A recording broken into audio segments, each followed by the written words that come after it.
Државата ќе издвои 500.000 евра за детска градинка во селото Ерџелија во општината Свети Николе, а договорот помеѓу Министерството за труд и социјална политика и општината е потпишан денес. Во наредните 14 месеци ќе изгради нова детска градинка во општина Свети Николе на потегот на село Ерџелија со капацитет за 60 дечиња.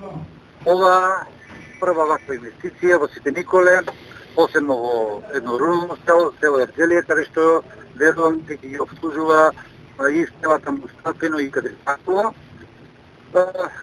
Вредноста на инвестицијата е 32 милиони денари и се надевам дека со една ваква инвестиција вложуваме напори да ги задоволиме и граѓаните од руралните наслаби во општина Свети Николе. Како министерство, но и како влада продолжуваме со политиката што поголем број на деца да бидат офатени и згрижени во институциите.